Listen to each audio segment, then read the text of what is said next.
Today we are going to study lesson number 6 in science. That is, the lesson is physical and chemical changes. ठीक है, physical changes as we know, body structure change हो जाता है. जो भी object है उसका body structure change हो जाता है. जैसे अगर बुक्स है, पेपर है, ठीक है, उसको जब अगर हम फाड़ देंगे तो उसका जो शेप है वो चेंज हो जाएगा, लेकिन उसमें से कुछ हमें नया नहीं मिलेगा. So that is called physical change. Now chemical change. Chemical change is जो केमिकली पूरी तरह से बदल जाता है और कुछ नया मिलता है. जैसे कि मिल्क में से हम जब कर्ड बनाते हैं, दही बनाते हैं, ठीक है, तो मिल्क के अंदर हम थोड़ा सा कर्ड का पार्ट डाल देते हैं और फिर उसको हम देखते हैं कि 7 to 8 आवर्स के बाद वो दही बन जाती है. अब ये पॉसिबल नहीं है कि दही में से हम वापस दूध बना लें, तो इसे कहा जाएगा केमिकल चेंज. तो आज हम इसके बारे में डिटेल में पढ़ेंगे. So let us start from your see. Every day you come across many changes in your surroundings. These changes may involve one or more substances. For example, your mother may ask you to dissolve sugar in water to make a cold drink. Making a sugar solution is a change. Similarly, setting curd from milk is a change. Sometimes milk becomes sour. Souring of milk is a change. Stretching rubber band also represents a change. So make a list of 10 changes you have noticed around you. ठीक है, तो and in this chapter we shall perform some activities and study the nature of this changes. Broadly this changes are of two kinds, physical and chemical. ठीक है, तो इसके बारे में हम लोग पढ़ेंगे कि हमारे आसपास हम लोग रोज जो है कुछ ना कुछ चेंजेस देखते हैं. जैसे कई बार होता है हमारे घर के आगे बड़ा सा पेड़ खड़ा है लेकिन उसकी एक डाली टूटकर गिर गई, तो वहां पर देखो चेंज हो जाता है. बहुत सारी डाली के हट जाने से हमें विजन जो है वो पीछे का दिखने लगता है. राइट, डाली तो हट गई लेकिन उस डाली में से हमें कुछ नया नहीं मिला. उस डाली के लकड़ी को अगर हम कट कर दें पीसीज में, उसको टुकड़े टुकड़े कर देंगे तो हमें डाली का डाली ही रहेगा, उसके जो लकड़े होंगे वो लकड़े ही रहेंगे, हमें उसमें से कोई भी नया चेंज नहीं मिलेगा.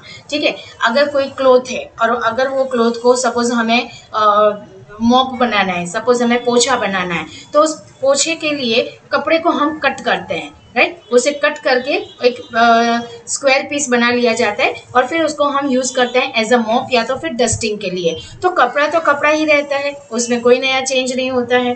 तो इस तरह से हम चेंजेस देख सकते हैं. उसका शेप बदल गया है ना. रबर बैंड जो है उसको हम जब स्ट्रेच करते हैं, उसको जब हम खींचते हैं तो स्ट्रेचिंग करने पर उसका शेप बदल जाता है, लेकिन जैसे ही हम उसको छोड़ देंगे वो फिर से अपने ही शेप में आ जाएगा और वो रहेगा रबर ही. तो इस तरह से हम अपने आसपास बहुत सारे चेंजेस देखते हैं. आप घर में शरबत बनाते हो, जैसे इसमें बताया गया है कि आप शरबत बनाने के लिए पहले पानी लोगे, फिर अंदर आप शक्कर डालोगे, शक्कर को पहले आप डिसॉल्व करोगे.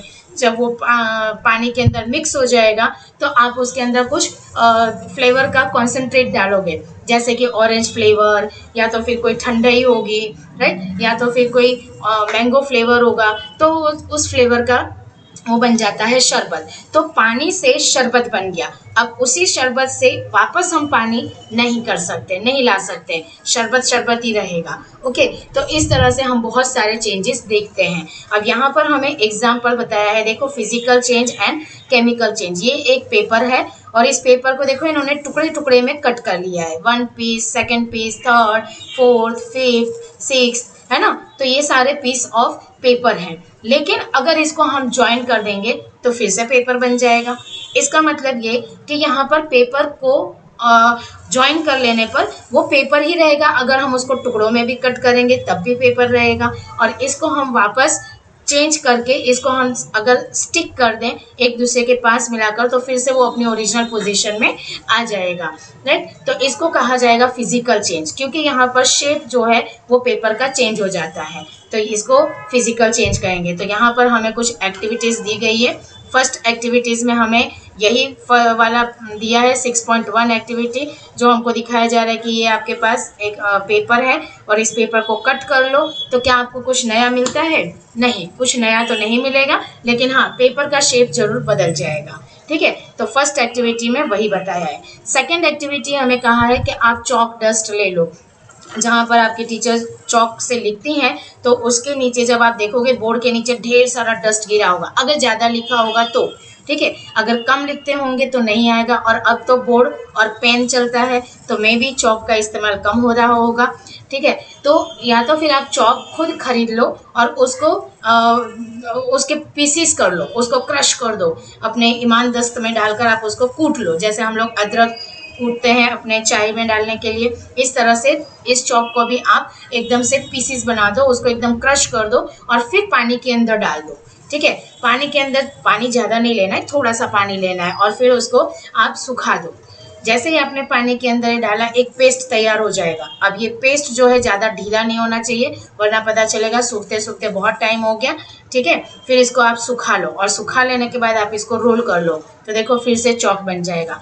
इसका मतलब ये है कि चौक को जब हम पानी में डालकर पेस्ट बनाते हैं, हमें कुछ नया नहीं मिलता है, ठीक है। उसी पानी से हम वापस चौक ला सकते हैं। पानी को सारा रख दो आप सन की गर्मी में, बाहर हीट में रख दो, सारा पानी उड़ जाएगा और आपको वापस चौक डस्ट मिल जाएगा, ठीक है। तो ये एक्टिविटी 2 में बताया है। अब एक्टिविटी 3 में हमें कहा गया है कि आप एक ग्लास ले लो, या तो प्लास्टिक का, या तो स्टील का, या तो कांच का, जिसका भी लेना हो, और उसके अंदर आप थोड़े से आइस डाल दो।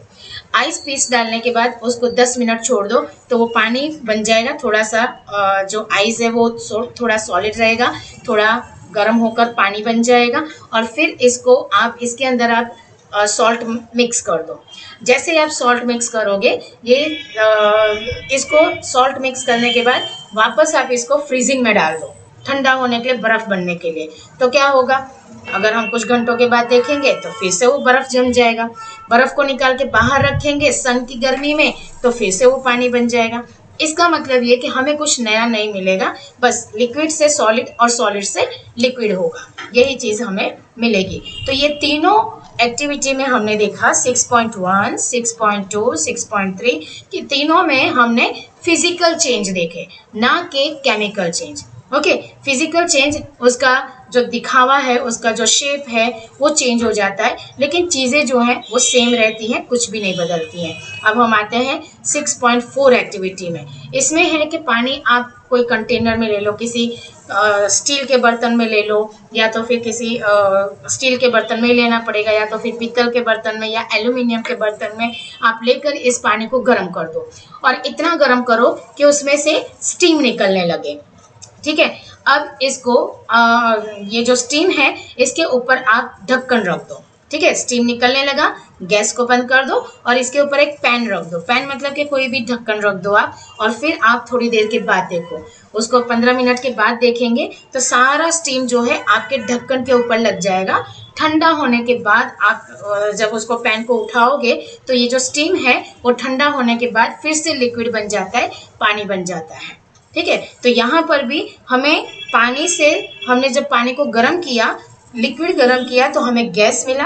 गैस को ठंडा करने पर वो फिर से लिक्विड हो गया, मतलब उनका जो प्रॉपर्टी है वो चेंज हो जाती है, लेकिन उसकी जो अस्तित्व है वो तो सेम ही रहता है, पानी का पानी ही रहता है, इसमें कोई चेंजेस नहीं होते हैं। ओके, तो यहाँ पर हम फिर 6.5 को देखेंगे। 6.5 में हमको बोला है कि hold a used hacksaw blade. Hacksaw blade आप बहुत ही ध्यान से करना, बल्कि आप मत करना, सिर्फ आप देखना, किसी और बड़े एडल्ट को साथ में रखकर ये एक्टिविटी करना। या तो फिर आप अपने हैक्सो ब्लेड की जगह पे आप ऐसा कर सकते हो कि कोई लोहे की चीज़ ले लो, जैसे कि तवा ले लो, या तो फिर सांसी ले लो लोहे की, ठीक है। नहीं तो कोई पतला सा रॉड ले लो लोहे की, ठीक है, वो ज़्यादा ठीक रहेगा। और उसको आप, अगर पूरा लोहा है, अगर उसमें लकड़ी का हैंडल नहीं है, या तो फिर उसका क्या बोलते हैं, जो नॉन स्टिक का जो हैंडल नहीं है, तो आप वैसा ही चीज़ लेना जिसमें हैंडल हो, ताकि आप पकड़ सको, ठीक है। क्योंकि इसे हमें गर्म करना है गैस स्टोव पे। जब इसको हमने एक तार ले लिया और तार के ऊपर हैंडल लगा दो आप कोई भी, ठीक है। अगर नहीं है तो फिर आप सांसी से पकड़ के रखो, आप मत करना, आपके साथ किसी बड़े को रखना, ओके। और फिर जब आप इसको गर्म करोगे गैस स्टोव पे, तो गर्म होते होते जितना पतला होगा उतना ज़्यादा गर्म, जल्दी से गर्म होगा, और बहुत गर्म होगा तो हमें कुछ चेंज देखने को मिलेगा। क्या चेंज देखने को मिलेगा कि जब हम स्टोव पे इस रॉड को गर्म करते हैं, तो गर्म होते होते होते होते ये इतना गर्म हो जाता है कि इसका कलर चेंज हो जाता है। क्या चेंज हो जाता है पता है? इसका कलर रेडिश में आ जाता है, ठीक है, क्योंकि ये बहुत ज़्यादा गर्म हो चुका है। अब इतना ज़्यादा गर्म हो जाता है तो इसलिए हमें हैंडल की ज़रूरत पड़ती है। अगर आप पूरा आयरन रॉड करोगे तो कंडक्शन होगा, गर्मी जो है एक जगह से दूसरी जगह ट्रैवल करेगी और आपका हाथ जो है वो जल जाएगा। तो आप ऐसा मत करना, हैंडल वाली कोई ऐसी गर्म चीज़ लेना जिसे आप गर्म कर सको, और आप फिर देखोगे कि उसका जो कलर है वो चेंज हो जाता है। बहुत ज़्यादा गर्म होने पर वो लाल कलर दिखने लगता है, ठीक है। तो हमें यहाँ 6.5 में वही बताया है कि आपको यहाँ पर चेंज तो मिलेगा, लेकिन थोड़ी देर उसको रख दो, आप 20-25 मिनट उसको छोड़ दो उस गर्म बर्तन को, तो थोड़ी देर के बाद आप देखोगे कि वो फिर से ओरिजिनल पोजीशन में आ गया। फिर से उसका कलर जो है ब्लैक है तो ब्लैक हो जाएगा, ग्रे है तो ग्रे हो जाएगा, ठीक है। मतलब इसमें कोई भी चेंज नहीं आया, सिर्फ थोड़े टाइम के लिए फिजिकल चेंज आया। तो ये जितने भी एग्जाम्पल हमने एक्टिविटीज देखे हैं 6.1 से लेकर एक्टिविटी 5 6.5 तक, सभी में फिजिकल चेंज हमने देखे हैं, ठीक है। चेंज तो देखने को मिलता है लेकिन वापस वही चीज हमें फिर से मिल जाती है। ओके, तो इसमें कुछ भी नया नहीं है। अब यहाँ पर हम पढ़ेंगे properties such as shape, size, colour and state of substances are called its physical properties. Physical मतलब देखने में चेंज हो जाता है। कहीं पर हमने देखा कि शेप चेंज हो जा रहा है, जैसे पेपर कट किया, तो कहीं पे साइज चेंज हो जाता है, जैसे अगर हम कैंडल को भी मेल्ट कर दें वापस कैंडल बनाएंगे तो साइज में फर्क पड़ेगा। चौक को हमने पीसीस करके या तो फिर उसको हमने क्रश करके वापस चौक बनाने की कोशिश की, साइज बदल गया, ठीक है। कलर चेंज हो जाता है 6.5 एक्टिविटी में, जब हम कोई भी आयरन की चीज़ें गर्म करते हैं और बहुत टाइम तक गर्म करते हैं तो वो उसका कलर रेड कलर हो जाता है, तो ये चेंज हो जाता है। तो जब शेप, साइज और कलर चेंज हो जाता है तो उसको कहा जाता है फिजिकल प्रॉपर्टीज। यहाँ पर हमें कुछ नया तो नहीं मिलता है, लेकिन उसका बस खाली ये शेप, साइज और कलर चेंज हो जाता है। A change in which substances undergoes a change in its physical properties is called physical change। और जब physical properties change होती है तो इसी को physical चेंज कहा जाता है। और physical change is generally reversible. ज़्यादातर फिजिकल चेंज जो है रिवर्सिबल है। रिवर्सिबल का मतलब क्या है? रिवर्सिबल का मतलब है कि हमें वापस वो पुराने स्टेट में मिल जाता है। जैसे कि मैंने आपको बताया था एक्टिविटी 6.1 में, जो पेपर कट कर चुके हैं उसको हम वापस जोड़ सकते हैं, है ना। चौक पीस जिसको हमने क्रश कर दिया था उसको सनलाइट में सुखाकर फिर से हम चौक बना सकते हैं। ओके, एक्टिविटी 6.5 में हमने देखा कि जो हेक्सल सॉ ब्लेड है या तो फिर जो लोहे की चीज़ है जिसे हमने गर्म करके उसका कलर चेंज कर दिया था, अगर हम उसे ठंडा करके देखें तो वो फिर से अपने ओरिजिनल पोजीशन में आ जाएगा। पानी को जब हम बहुत ज़्यादा गर्म करते हैं किसी बर्तन में तो वो स्टीम तो बन जाता है, लेकिन कुछ टाइम के बाद वो स्टीम को ठंडा हो जाने के बाद फिर से पानी बन जाता है। तो ये सब चेंजेस क्या है? ये सारे चेंजेस फिजिकल चेंज है। Okay, so in such a change no new substance is form. ये सभी भी जो भी हमने देखा 6.1 से लेकर 6.5 एक्टिविटीज में किसी में भी हमें कोई नई चीज नहीं मिली। So this is called physical change. Now we will come ahead and learn what is chemical change. Chemical change यहाँ पे पूरा जो उसकी प्रॉपर्टी है चीज़ की या ऑब्जेक्ट की पूरी चेंज हो जाती है और हम उसे वापस ओरिजिनल पोजीशन में नहीं ला सकते। That is called chemical change. Okay, तो हम इसे जरा रीड करते हैं। A change with which you are quite familiar is the rusting of iron. ठीक है, रस्टिंग ऑफ आयरन आप यहाँ पिक्चर में देख सकते हो। आपको पिक्चर में बहुत अच्छा सा दिखाया है। ये सारी चीज़ें जो हैं वो लोहे की है। कुछ यहाँ पर लोहे की ग्रिल्स पड़ी हैं, है ना, लोहे की चेयर पड़ी है। फिर यहाँ पर ये देखो लोहे की प्लेट्स है। ओके, यहाँ पर ये जो लोहे का कुछ मशीन टाइप है, इसमें धागा बनाया जाता है, स्पिनिंग की जाती है। ये लोहे की चेयर है, जो इसका बाउंड्री है वो लोहे का है। ठीक है, ये घर का जो छत है यहाँ पर भी आप देख सकते हो कि आयरन की रॉड निकली हुई है। जब ये सब हम छोड़ देते हैं कुछ टाइम के लिए, करीबन हम चलो मान लेते 1 साल के लिए हमने इसको छत पे ऐसे ही कबाड़ा छोड़ दिया, तो ये क्या हो जाएगा, बारिश होगी, गर्मी होगी, ठंडी पड़ेगी तो इसके ऊपर मॉइस्चर जमता रहता है, पानी की बूंदें लगती रहती हैं और ये जो है पानी की बूंदों से इसका जो ऊपर का जो लेयर है ये धीरे धीरे काट लगने लगता है। ओके, और यही काट को कहा जाता है रस्टिंग। ठीक है, रस्टिंग मतलब कि कांट लग जाना, और ये जो लोहा है वो खराब हो जाता है। आपने देखा होगा आपके घर में जितने भी लोहे की खिड़कियों में जो ग्रिल्स लगी होगी उसे कलर किया जाता है। दरवाजे पर जो हम गेट लगाते हैं लोहे की, या जिसे हम कहते हैं जाड़ी, तो जाड़ी पर भी कलर लगाया जाता है। उसमें दो चीज़ होता है, एक तो वो बहुत ही सुंदर लगने लगता है और दूसरा चीज़ वो रस्ट फ्री हो जाता है। जैसे अगर इन सब में भी अगर हम लोग इसको रस्ट निकाल कर इसको कलर कर दें और फिर छत पे छोड़ दें तो कम से कम 2 साल तक इसे कुछ नहीं होगा। लेकिन हाँ, 2 साल के बाद इसका कलर जब निकलने लगेगा तब इसमें फिर से रस्ट जमने लगेगा। इसीलिए हमें घर के खिड़की दरवाजों को, या तो फिर जो हमारे खिड़की हैं या गेट हैं, राइट, उनकी जो जालियां होती हैं उसे हमें बार बार कलर करते रहना पड़ता है ना। वो देखने में भी सुंदर लगती है और रस्ट भी नहीं लगता है। ओके, तो अब हम इसके बारे में थोड़ा सा यहाँ रीड करेंगे। सी, a change with which you are quite familiar is the rusting of iron. If you leave a piece of iron in the open for some time, it acquires a film of brownish substances. This substance is called rust, and the process is called rusting. Iron gates of parks or farmlands, iron benches kept in lawns and gardens. Almost every article of iron kept in the open gets rusted. At home, you must have seen the shovel and the spades getting rusted with exposed to the atmosphere for some time. In the kitchen, a wet iron pan, जिसे हम तवा कहते हैं, जिस पे हम रोटी बनाते हैं, often gets rusted if left in that state for some time. Rust is not iron. It is different from iron on which it gets deposited. So let us consider a few more example where new substances is formed. है ना, तो जो rust होता है, जो जंग लग जाता है, वो जंग आयन नहीं होता है, वो आयन का वेस्ट होता है जो हमें मॉइस्चर की वजह से मिलता है। ठीक है, तो हमारे घर में भी जो लोहे का तवा होता है, अगर उसे हम सपोज 1 आध महीने तक यूज नहीं करें और अगर उसके ऊपर पानी की बूंदें रह गई होगी तो वहां पर भी रस्ट लगने लगता है। तो जो हमें काट दिखता है उस काट को रस्ट कहा जाता है और ये जो प्रोसेस होता है रस्ट लगने का उसे कहा जाता है rusting. Okay, so now we will move to the 6.6 activity to be demonstrated by teacher. ये आप देख सकते हो कि ये एक मैग्नीशियम रिबन है। अब ये मैग्नीशियम रिबन आपको कहाँ मिलेगी?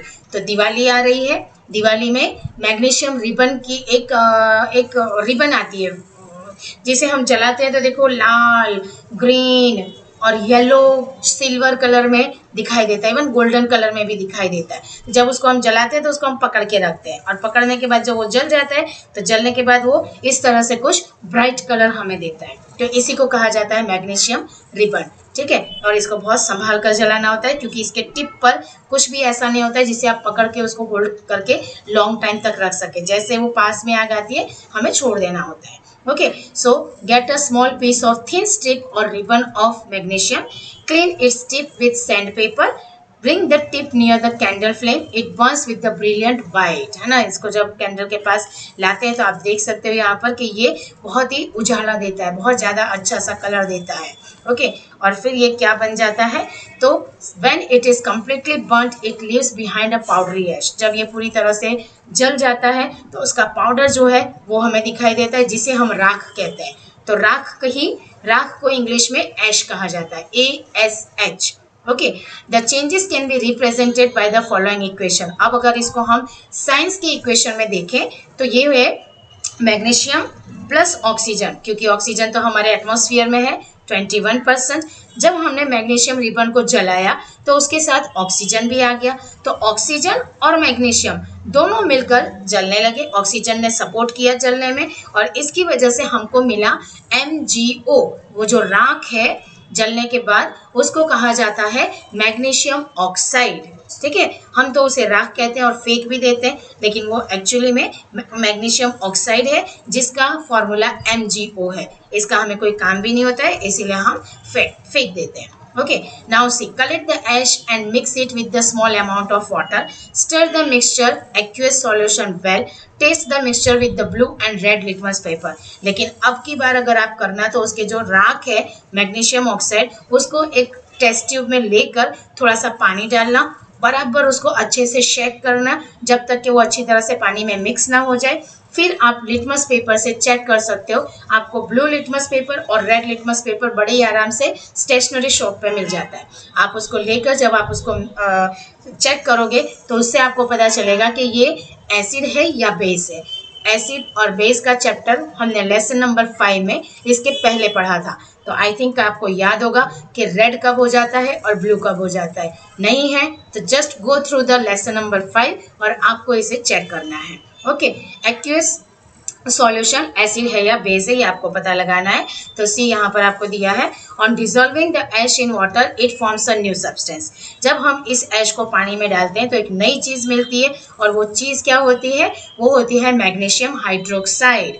देखो, मैग्नीशियम ऑक्साइड जो राख था उसको हमने पानी में मिक्स कर दिया, वाटर, ठीक है। मैग्नीशियम ऑक्साइड का जो उसका फॉर्मूला है साइंस में MgO। Mg का मतलब मैग्नीशियम, ऑक्साइड के लिए O, सो MgO। और वाटर का फॉर्मूला है H2O, 2 atoms of hydrogen and 1 atom of oxygen. जब ये दोनों मिलते हैं मैग्नीशियम ऑक्साइड एंड वाटर तो बन जाता है मैग्नीशियम हाइड्रोक्साइड, जिसका साइंटिफिक फॉर्मूला है MgOH2। ठीक है, ये सब हमने 5th चैप्टर में ये पढ़ा था कि एसिड और बेस क्या होता है। तो हमने ये पढ़ा था कि मैग्नीशियम हाइड्रोक्साइड जो है वो बेस है, क्योंकि यहाँ पर कोई खट्टी चीज नहीं है, यहाँ पर ये बेस है जो आपको थोड़ा सा स्लिपरी लगेगा और टेस्ट में बिटर लगेगा। टेस्ट कभी मत करना क्योंकि ये पॉइजन है। ओके, जस्ट आपको खाली समझना है कि ये बेस है। Okay, so magnesium oxide is a new substance formed on burning of magnesium. Magnesium hydroxide is another new substance is formed by mixing magnesium oxide with water. हमने यहाँ पर कई चेंजेस देखे। सबसे पहले तो जब मैग्नीशियम को ऑक्सीजन के साथ हमने मिला दिया, जलाया, तो हमें ऐश मिला MgO। फिर हमने MgO को पानी के साथ मिला दिया तो हमको मिला मैग्नीशियम हाइड्रोक्साइड। तो ये सारे चेंजेस जो हैं वो कम्प्लीटली चेंज हो गए। हम इसको वापस उसकी ओरिजिनल पोजीशन में नहीं ले जा सकते। इसी को कहा जाता है केमिकल चेंज। ओके, अब देखो यहाँ पर हमें कुछ और भी चीज़ें बताई जा रही हैं। एक्टिविटी 6.7 में dissolve about teaspoonful of copper sulphate, जिसको ब्लू विट्रोल या तो नील कहा जाता है। आपके घर में भी नील होता है, सफेद कपड़ों में जो नील लगाई जाती है। मम्मी से पूछना नील क्या है, वो आपको बताएंगी। ठीक है, तो आपको थोड़ा सा नील ले लेना है और आधा कप जितना पानी ले लेना है, और फिर इस नील को ऐड कर देना है। उसके अंदर थोड़ा सा डाइल्यूट सल्फ्यूरिक एसिड आपको ऐड करना है, और जो you should get a blue colour solution. और आप जब उसको मिक्स करोगे तो आपको ब्लू कलर का एक सॉल्यूशन मिलेगा। अब जो है save a small sample of solution in test tube और a glass water, drop a nail और अ यूज्ड शेविंग ब्लेड। अब जब हमने इसको तैयार कर लिया है, हमने नील ले लिया थोड़ा सा, उसके अंदर आधा कप पानी ले लिया, ठीक है, एक टेस्ट ट्यूब में हमने ले लिया, उसके अंदर 2 ड्रॉप हमने सल्फ्यूरिक एसिड डाल दिया और उसको बराबर मिक्स किया। मिक्स करने के बाद जो सॉल्यूशन हमें मिलता है उसके अंदर आप एक या तो खिल्ली डाल दो, या तो फिर आपके पापा ने जो शेविंग किया होगा उसका ब्लेड होता है। ठीक है, मेरा मतलब है कि कोई भी आप छोटा सा आयरन की चीज यानी लोहे की चीज आप इस सॉल्यूशन के अंदर डाल दो और आधे घंटे आप उस इंतजार करो। आधे घंटे के बाद आप देखोगे तो इसका कलर जो है सॉल्यूशन का बिल्कुल बदल जाएगा। पहले इसका कलर जो था वो नीला कलर था, मतलब कि ब्लू कलर था, लेकिन अब जो है इसका कलर बदल जाता है और ये बन जाता है ग्रीन कलर में। ठीक है, ग्रीन क्यों बनता है? क्योंकि हमने इसके अंदर लोहे का पीस डाला था। So due to the formation of iron sulphate and new substances हमें मिला, and the brown deposit on the iron nail is copper. और जो हमने जो लोहे की चीज डाली थी, या तो खिल्ली डाली होगी, या तो ब्लेड डाला होगा, या तो लोहे का कोई भी टुकड़ा डाला होगा, उसके ऊपर ब्राउन कलर की एक परत जम जाती है, तो वो है कॉपर। ठीक है, तो यहाँ पर हमको एक नया सब्सटेंस मिला। इसको अगर हम साइंटिफिक इक्वेशन में देखेंगे तो कॉपर सल्फेट सॉल्यूशन जो ब्लू कलर का था, नील, उसके अंदर हमने आयरन डाल दिया तो हमको मिल गया आयरन सल्फेट सॉल्यूशन जो ग्रीन कलर का हो गया, प्लस उसके ऊपर जो आयरन के ऊपर जो परत जम गई थी वो कॉपर था जो कि ब्राउन डिपॉजिट था। ठीक है, तो यहाँ पर हमें एक नई चीज मिल जाती है और इसको आपको यहाँ पर 6.4 फिगर में दिखाया भी गया है। देखो ये आपको दिखाया जा रहा है, इसके अंदर ये ब्लेड डाल दी है। ठीक है, आधे घंटे के बाद इसका कलर ब्लू से ग्रीन हो जाता है। ओके, तो ये इस तरह से चेंज हो रहा है। What happen to the lime water? तो अब हम देखते हैं कि यहाँ पर लाइम वाटर को क्या हो रहा है। Take the change in the test tube is as follows: vinegar plus baking soda, that is sodium hydrocarbonate, carbon dioxide plus other substances. The reactions is between carbon dioxide and lime water is as follows. अब हमने carbon dioxide ले लिया और उसके अंदर हमने चूने का पानी डाल दिया तो क्या होता है, यहाँ पर देखो हमें दिया गया है ये 6.5 में सेटअप किया गया है। एक टेस्ट ट्यूब में हमने ले लिया है ये लाइम वाटर, ठीक है। इसके अंदर हमने कार्बन डाइऑक्साइड डाल दिया है। ओके, कार्बन डाइऑक्साइड डालने के लिए आप जब लाइम वाटर में खाने वाला सोडा डालोगे, आपके किचन में होता ही है जिसको हम बेकिंग सोडा कहते हैं, जब इसको बेकिंग सोडा आप डालोगे तो ये पानी जो है ये उबलने लगता है, ठीक है। एक्चुअली ये लाइम वाटर जो है ये खुद ही जब पानी के अंदर डालते हैं तो इसमें से गर्मी निकलने लगती है और वो गर्मी होती है जो धुआं निकलता है वो कार्बन डाइऑक्साइड होता है।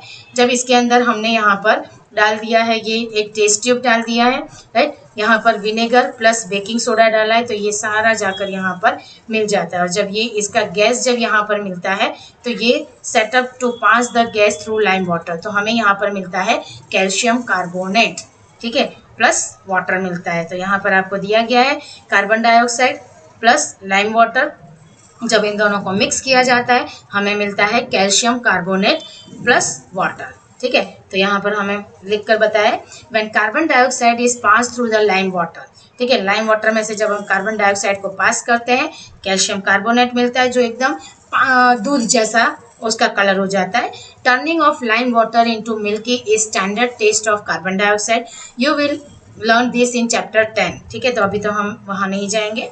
एक्टिविटी 6.6 और 6.8 you saw that in each changes one और more new substances are form, ठीक है, हमें कुछ ना कुछ नया मिल रहा है। जैसे मैग्नीशियम को जलाया तो हमें ऐश मिला, फिर उसको जलाया तो हमको मैग्नीशियम हाइड्रोक्साइड मिला, ठीक है, कॉपर किया तो कॉपर सल्फेट मिला, कॉपर मिला, राइट। 6.8 में हमें विनेगर और बेकिंग सोडा दोनों को जब हमने प्रोड्यूस किया तो कार्बन डाइऑक्साइड मिला और फिर उसका जो वाटर था चुनने का मिल्की हो गया। मतलब यहाँ पर हमें सब नई नई चीज़ें मिलते हैं तो इसी को हम कहेंगे केमिकल चेंज। देखो, a change in which one और more new substances are formed is called chemical change and the chemical change is also called a chemical reaction. So chemical changes are very important in our lives. All new substances are formed as result of chemical changes. जैसे कि if a metal is to be extracted from an ore, ठीक है, कोई metal है, कोई ओर है, कोई कचरा है, जैसे कि कोई पहाड़ का कोई टुकड़ा है, ठीक है, या तो कोई पत्थर का रॉक का कोई टुकड़ा है, तो उसमें से अगर हमें मेटल निकालना है तो सबसे पहले उसको जब निकाला जाता है तो उस प्रोसेस को करने में बहुत सारा टाइम लगता है और उसमें केमिकल प्रोसेस से भी गुजरना पड़ता है, तब जाकर वो मेटल मिलता है, ठीक है। तो यहाँ पर इन्होंने एक एग्जाम्पल दिया है, if a metal is to be extracted from an ore जो होता है वो रॉ फॉर्म ऑफ मेटल होता है, जैसे कि रॉक को हम और कहेंगे, ठीक है। Such as iron from the iron और we need to carry out a series of chemical changes. Medicine is the end product of the chain of chemical reactions. हम जो दवाइयाँ खाते हैं उसके अंदर बहुत सारे प्रोसेस से वो बनती है, तब जाकर हमें लास्ट में फाइनली हमें जो टैबलेट्स मिलती है वो फाइनली प्रोडक्ट होता है, ठीक है। अंदर उसको बहुत सारे प्रोसेस से गुजरना पड़ता है। Useful new materials such as plastics and detergents are produced by chemical reactions. यहाँ तक कि हम जो अपने घर में वॉशिंग पाउडर यूज़ करते हैं, राइट, डिटर्जेंट साबुन जो हम यूज़ करते हैं, चाहे वो नहाने का साबुन हो या शैम्पू हो या तो परफ्यूम हो, इन सब को बनाने के लिए केमिकल रिएक्शन से गुजरना पड़ता है। So indeed every new material is discovered by studying the chemical changes and we have seen that one or more new substances are produced in the chemical changes. In addition to the new products, the chain following may accompany a chemical change. जैसे कि यहाँ दिया है heat, light और any other radiation जिसको ultraviolet कहते हैं may be given of और ऑब्जर्व। कई चीज़ को बनाने में हीट, लाइट को भी यूज़ किया जाता है, गर्मी और उजाला देकर भी उस चीज़ को बनाया जाता है। साउंड में भी प्रोड्यूस्ड, कहीं जगह पर साउंड आवाज़ आती है। जब आप चूना जो घर में बनाने वाला जो प्लास्टर में जो यूज़ होता है चूना, उस चूने को अगर आप पानी में जब डालोगे, थोड़ा सा चूना जब पानी में थोड़े से पानी में डालोगे तो आप देखोगे कि वो उबलने लगता है। जैसे पानी किस तरह से बॉईल होने लगता है, एकदम ऊपर नीचे इस तरह से उबलने लगता है, थोड़ी थोड़ी आवाज़ भी आती है, ठीक है। इसी तरह की आवाज़, हल्की आवाज़ आप सुन सकते हैं जब पानी के अंदर हम लोग नींबू डालकर, एक ग्लास में पानी ले लो, उसमें नींबू का रस डाल दो, एक पूरा नींबू का रस डाल दो और फिर उसके अंदर बेकिंग सोडा डाल दो, तो देखो आपको गैस भी निकलता हुआ नजर आएगा और उसकी खुशबू भी आएगी और आवाज भी आएगी। तो ये सारी चीजें चेंज होती हैं, ठीक है, इसी को हम कहते हैं केमिकल चेंज। तो गर्मी भी निकलती है, आवाज भी आती है और नई चीज मिलती है। अ चेंज इन स्मेल में टेक प्लेस और अ न्यू स्मेल में बी गिवन ऑफ, ठीक है, स्मेल भी चेंज हो जाती है। जैसे खाना पकाते वक्त आप देखते हो कि जब हम खाना पकाते हैं, ढोकला बनाना है तो ढोकला के अंदर हम लोग ये डालते हैं, बेकिंग सोडा डालते हैं। तो जब वो बन जाता है तो पकने के बाद एक खुशबू आती है ना, तो वो खुशबू भी आती है केमिकल चेंज की वजह से। कलर चेंजेस, कलर भी देखो चेंज हो जाता है और गैस भी बनता है, जैसे मैंने आपको अभी सोडा बनाने के लिए बोला, राइट। फाउंटेन सोडा आप पीने जाते हो, वहां पर भी आप ये चीजें देख सकते हो।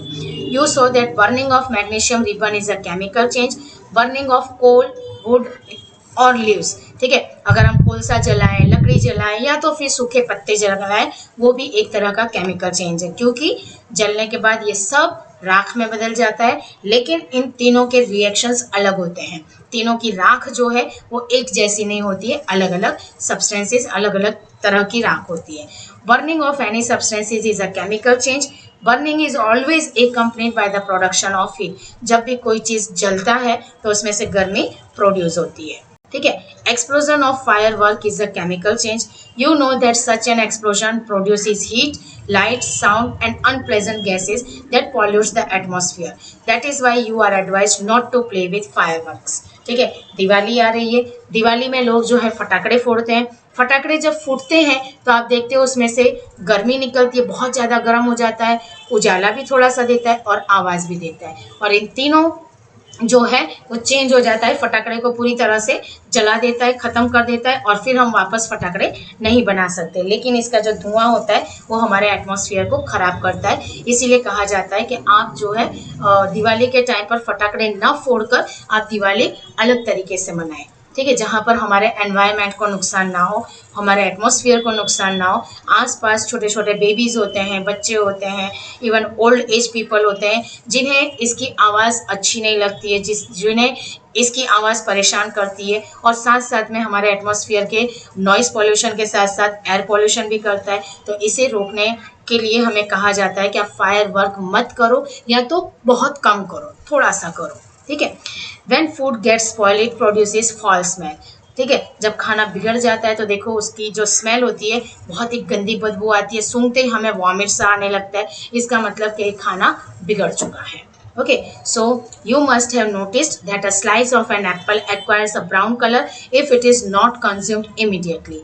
If you have not seen this change in color, cut the first fresh slice of apple and keep it away from suntan. Repeat the same activities with a slice of potato or brinjal. The change of color in this case is due to the formation of new substances. Are not these changes a chemical change? So in chapter number 5, you neutralized an acid with a base. Is neutralization a chemical change? ठीक है, कुछ हमारे घर में ऐसी चीजें होती हैं जिसको कट करने पर हमें दिखता है कि थोड़ी देर के बाद उसका कलर चेंज हो जाता है। जैसे इन्होंने एक एग्जाम्पल दिया है एप्पल, ठीक है, एप्पल को जब हम कट करते हैं तो थोड़ी देर के बाद, आप अगर तुरंत नहीं खाते हो, आप 20-25 मिनट के बाद देखोगे तो ऊपर जो एप्पल होता है हल्का सा ब्राउन कलर हो जाता है। इसी तरह से ब्रिंजल और किसको कहा गया है, ब्रिंजल और पोटैटो, हाँ, इसको भी अगर हम तुरंत यूज ना करें तो इसके ऊपर काला काला जमने लगता है। सेम वे आप देख सकते हो कि जो ये होता है गुआवा, अमरूद जिसको कहते हैं, झमरुख जिसको कहते हैं, जामफल जिसे कहते हैं, उसमें भी ऐसा ही होता है। उसको अगर आप कट करके रख दोगे तो थोड़ी देर के बाद आप देखोगे उसके ऊपर ब्लैक ब्लैक लेयर जमने लगती है। इसका मतलब क्या है कि इन सभी फूड के अंदर, ये सभी वेजिटेबल्स और फ्रूट्स के अंदर आयरन है, और ये जब ऑक्सीजन के साथ रिएक्ट करता है तो कलर चेंज कर देता है। ओके, अब हम यहाँ पर पढ़ेंगे protective shield. You must have heard of the ozone layer in our atmosphere. It protects us from the harmful ultraviolet radiations which come from the sun. Ozone absorbs these radiations and break down to oxygen, and oxygen is different from ozone. Can we call the breaking down of ozone a chemical change? If the ultraviolet radiations were not absorbed by ozone, it would reach the Earth's surface and cause harm to us and other life forms. Ozone acts as the natural shield against this radiation. आपको पता है, ये हमने अभी SST में पढ़ा था कि ओजोन लेयर जो है हमारे पूरे अर्थ पर पूरे चादर की तरफ फैला हुआ है, ठीक है। और ओजोन लेयर हमें प्रोटेक्शन देता है, सन के अल्ट्रावायोलेट रेस से बचाता है। वो अल्ट्रावायोलेट रेस को हमारी धरती के अंदर नहीं आने देता है और ये ब्रेक करता है ऑक्सीजन को, ठीक है। ओजोन लेयर जो है रेडिएशन को एब्सॉर्ब कर देता है और ऑक्सीजन को ब्रेक करके ऑक्सीजन जो है ओजोन में हमारे तक पहुंचाने की कोशिश करता है, तो ऑक्सीजन हम तक पहुंचता है। अब ऑक्सीजन और ओजोन दोनों ही चीज अलग है, ठीक है, लेकिन यहाँ केमिकल चेंजेस होते हैं। ओके, अब यहाँ पर हम पढ़ेंगे रस्टिंग ऑफ आयरन। जो अभी हमने देख लिया कि रस्टिंग ऑफ आयरन जो है लोहे से होता है। हमने देखा है हमारे आसपास बहुत सारी लोहे की चीज होती है, जैसे ब्रिज है, शिप, कार, ट्रक, ठीक है। अगर ये सब यूज में नहीं आती है और उसको एक तरफ छोड़ दिया जाए और इसके ऊपर हमने उसको खुले में छोड़ दिया है, ओपन ग्राउंड में छोड़ दिया है, तो इसके ऊपर रस्ट लगने लगता है। क्यों लगने लगता है? क्योंकि ऑक्सीजन हमारे एटमॉस्फेयर में है और जब ये ऑक्सीजन आयन के साथ मिलती है रिएक्ट करना तुरंत स्टार्ट कर देते हैं। जैसे यहाँ पर इन्होंने प्रोसेस दिया है हमको, आयन दैट इज उसका जो साइंस का सिंबल है वो Fe है। ऑक्सीजन जिसका साइंस का सिंबल O2 है, from the air and plus water, ion plus oxygen plus water, ये तीनों मिलकर बनता है रस्ट, जिसको हम कहते हैं आयन ऑक्साइड, और इसका साइंटिफिक फॉर्मूला बनता है Fe2O3। Fe जो आयन है, ठीक है, जो इसका एटम 2 है, और ऑक्सीजन है ये जिसका एटम 3 है, ठीक है, क्योंकि यहाँ पर O2 + 1 यहाँ, तो यहाँ पर 3 ऑक्सीजन हो गए, इसीलिए यहाँ पर oxygen 3। So for rusting the presence of both oxygen and water is essential. अगर किसी चीज को रस्ट करना है, उसे रस्टिंग लगाना है, काट लगाना है, तो ऑक्सीजन और वाटर दोनों ही उसे मिलना चाहिए। If the content of moisture in the air is high, which means if it is more humid, rusting becomes faster. जितना ज़्यादा ऑक्सीजन और एयर उसको ऑक्सीजन और वाटर आयन को मिलेगा, उतनी ही जल्दी वो रस्ट होना शुरू होगा। So prevent the iron particles from coming in contact with oxygen or water or both. One simple way is to apply a coat of paint or grease. In fact, these coats should be applied regularly to prevent the rusting. Another way is to deposit a layer of metal like chromium or zinc on iron. ठीक है, हमने पहले भी बात की कि अगर लोहे की चीज़ों को काट लगने से बचाना है तो उसके ऊपर आप कलर कर दो। जैसे हमने बताया कि हमारे घर की जो ग्रिल्स होती है, विंडो ग्रिल्स, या हमारे जो दरवाजे की ग्रिल्स होती है, उसको हम कलर कर देते हैं, है ना। आयन का बनाना पड़ता है क्योंकि मजबूती चाहिए, तो आयन का जाली हम दरवाजे और खिड़की दोनों पर लगाते हैं। नेटिंग भी करते हैं, ठीक है, तो नेटिंग कई बार आयन की होती है और कई बार प्लास्टिक की होती है। तो जब आयन की हो तो उसके ऊपर बार बार हमें कलर करना चाहिए। कुछ चीज़ें ऐसी होती है जिसके ऊपर आप ग्रीस लगा दो तब भी नहीं उसमें काट लगेगा। अगर हमारे खाने वाला बर्तन है, जैसे कि तवा है जिस पर अभी हमें रोटी, हम नया तवा ले आए, पुराना तवा हमने हटा दिया, तो पुराने तवा को या तो आप बेच दो, या तो अगर घर में रखना है कि हम फिर कभी यूज़ करेंगे तो उसके ऊपर पूरा ऑयल लगा दो, खाने वाला ऑयल लगा दो, ताकि वो रस्ट न लगे, ठीक है। तो इस तरह से हम चीज़ों को बचा सकते हैं। Now, this process of depositing a layer of zinc on iron is called galvanization. The iron pipes we use in our homes to carry water are galvanized to prevent rusting. Galvanization का मतलब होता है इसके ऊपर iron और zinc, ठीक है, zinc की एक पूरी लेयर लगाई जाती है। हमारे घर में जो पाइप आता है, जो पाइप पानी लेकर आता है, तो उस पाइप में गैल्वेनाइज्ड की पाइप बनी होती है ताकि ये रस्ट ना लगे। दूसरा, आप अपने घर में देख सकते हो, अगर आपका बहुत पुराना सामान अगर पड़ा है तो मम्मी गेहूं और चावल पूरे साल का उस गैल्वेनाइज्ड डिब्बे में भरती है, जिसके अंदर कभी भी काट नहीं लगता है, ठीक है। You know that ships are made of iron and a part of that remains under water on the part of above water also. Water drops keep clinging to the ship's outer surface. Moreover, the water of the sea contains many salts. The salt makes the process of rust formation faster. Therefore, ships suffer a lot of damage from rusting in spite of being painted so much so that a fraction of ship's iron has to be replaced every year. Can you imagine the monetary loss of this world. ठीक है, हमने देखा है कि ship जो पानी में चलती है उसका कुछ हिस्सा पानी के ऊपर फ्लोट करता है और कुछ हिस्सा थोड़ा सा पानी के अंदर भी चला जाता है, वो सब आयन के बने होते हैं। क्योंकि समुद्र में पानी खारा होता है, खारे पानी से रस्ट बहुत जल्दी लगता है, चाहे उसको हम बार बार पेंट क्यों ना करवाएं, हर 3 महीने 4 महीने पर पेंट करवाएंगे फिर भी उसको 1-2 साल के बाद उसे रिप्लेस करना पड़ता है क्योंकि उसमें काट लगी जाता है। ठीक है, तो इस तरह से हम काट को बचाने के लिए पेंट करना होता है, या तो ऑयल लगा दो या तो ग्रीस लगा दो, जो भी सामान जैसा हो। ठीक है, अब हम पढ़ेंगे क्रिस्टलाइजेशन। क्रिस्टलाइजेशन का मतलब होता है कि गांगड़ा, जिसको हम कहते हैं शक्कर का गांगड़ा, सॉल्ट का गांगड़ा, है ना। फिर जब उसको पीस कर आता है हमारे घर पे पाउडर फॉर्म में आता है, और शक्कर जो है छोटे छोटे क्यूब्स फॉर्म में आती है, तो जो क्यूब्स फॉर्म है वो क्रिस्टलाइजेशन है। Okay, the salt obtained in the manner, जैसे कि पानी कैसे, सॉल्ट हमें कैसे मिलता है, समुद्र के पानी से। समुद्र के पानी को अगरियास जो है वो एक लोहे के पैन में सारा पानी भर लेते हैं और फिर उसको सूखने के लिए छोड़ देते हैं। जब ये पानी पूरा इवापोरेट हो जाता है तो लास्ट में जो बचता है वो सॉल्ट बचता है और वो क्रिस्टल फॉर्म में हो जाता है। अब इसको प्रोसेस करने के लिए मिल में दे दिया जाता है, सॉल्ट मिल में, जहाँ पर इसको कई बार प्रोसेस करके क्लीन किया जाता है, और क्लीन करने के बाद जब उसको सुखाया जाता है तो क्रिस्टल फॉर्म में हो जाता है, और यही क्रिस्टल फिर से पीसा जाता है, जैसे गेहूं हम पीसते हैं आटा बनाने के लिए, इसी तरह से सॉल्ट के क्रिस्टल को भी पीसा जाता है, जो पाउडर फॉर्म हमारे घर में सॉल्ट आता है उसके लिए। ठीक है, तो यहाँ पर यही बताया जा रहा है। So this process is called crystallisation. यहाँ पर हमें 6.9 एक्टिविटी एक और दे रहा है। A cup full of water in a beaker. ठीक है, एक हमको कप ले लेना है, उसमें पानी ले लेना है और उसके अंदर थोड़ा सा डाइल्यूट सल्फ्यूरिक एसिड डालना है, जो आपके घर पे नहीं होगा।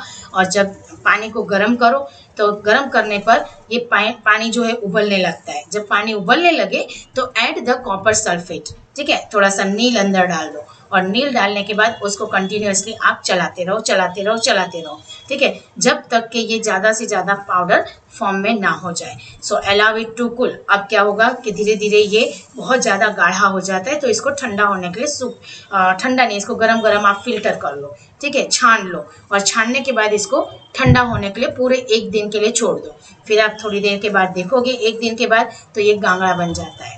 ठीक है, और गांगड़ा जो है इसी को हम क्रिस्टल कहते हैं।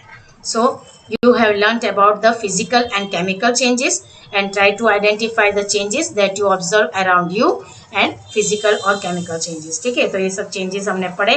आपको यहाँ पर ये सारे ही keywords आपके टेक्स्ट बुक में से मिल जाएंगे। chemical change, physical chemical change, chemical reactions, crystallization, galvanization, physical change, rusting, ये सारे हमने बहुत ही अच्छी तरह से मैंने एक्सप्लेन किया है, और आपको इसके आंसर्स आपकी डाइजेस्ट में मिल जाएंगे। अगर डाइजेस्ट नहीं है तो आपके टेक्स्ट बुक के अंदर ऑलरेडी इसको बहुत अच्छे से डिफाइन किया हुआ है, you can just go through it. और इसी के साथ हमारा ये वीडियो ख़त्म होता है। Okay, so now we will meet in the next video.